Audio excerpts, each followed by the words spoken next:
Alors salut à toi, j'espère que je te retrouve en pleine forme, que tu vas bien, que tu prends le temps de prendre des pauses, de prendre des marches, de te reposer.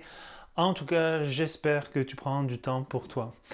Beaucoup d'entre vous m'ont partagé lors de différents sondages, de différentes discussions, qu'ils avaient l'impression de perdre le contrôle sur leur stress, mais avant tout, que ce soit de perdre le contrôle sur le temps, perdre le contrôle sur leurs tâches, ou même pour certains, avoir l'impression de perdre le contrôle sur leur vie.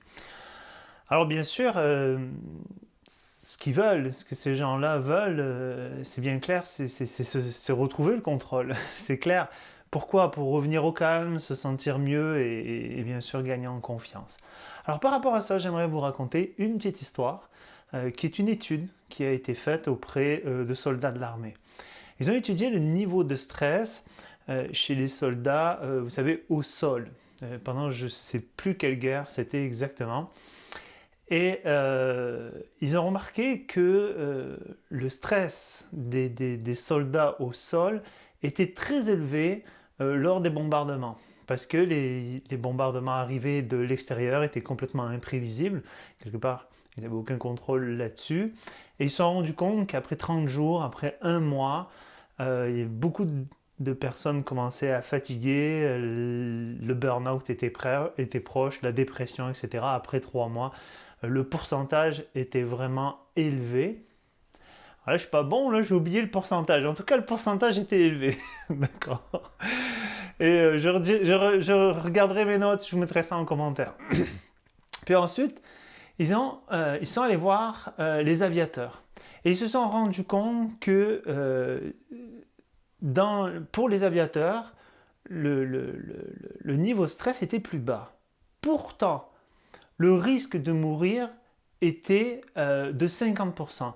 C'est-à-dire, lorsque tu pars en avion, d'accord, faire la guerre, tu as une chance sur deux de mourir. D'accord? Donc beaucoup plus élevé qu'au sol. Je me souviens plus exactement, je pense que c'était 30%. Par contre, leur niveau de stress c'est plus bas. Alors ils se sont posé la question, c'est quoi qui fait la différence? Quelle est la différence qui fait la différence?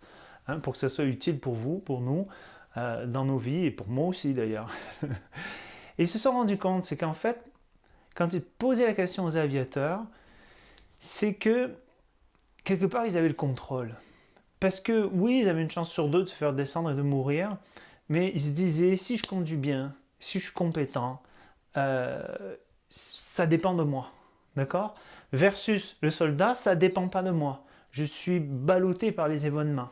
D'accord? Et là, le niveau de stress, beaucoup plus élevé. Donc, la question peut-être à se poser aujourd'hui, c'est sur quoi je n'ai pas le contrôle et que je dois laisser aller, et sur quoi j'ai le contrôle. C'est-à-dire, qu'est-ce que je peux faire, la plus petite action que je peux faire qui me redonne une impression de contrôle. Et bien souvent, on pense qu'il faut faire des grosses actions, il faut changer sa vie, il faut...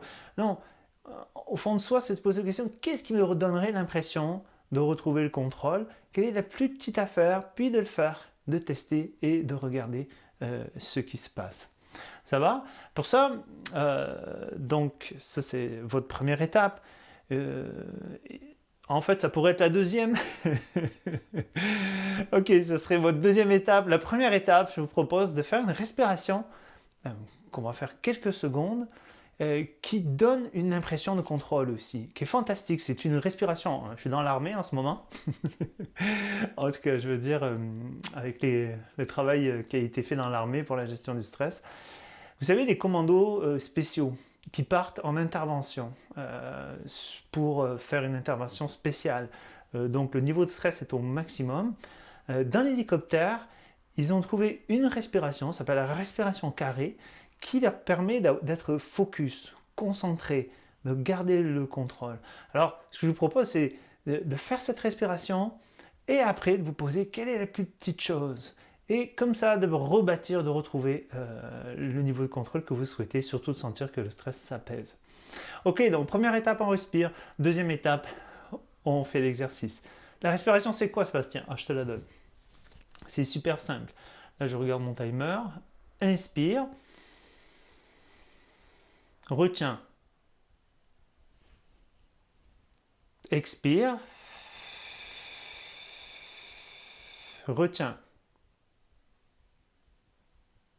Inspire.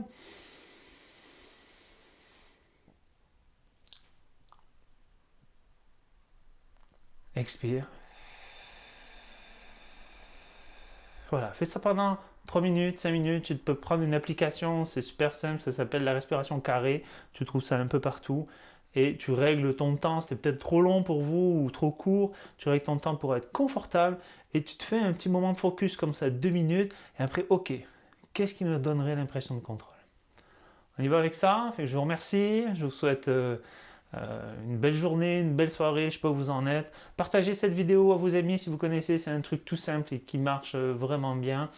Et si vous aimez ça, mettez un like. C'est diffusé beaucoup plus après. Beaucoup plus de gens puissent le voir. Et ça peut être aidant pour tout le monde. Bye bye!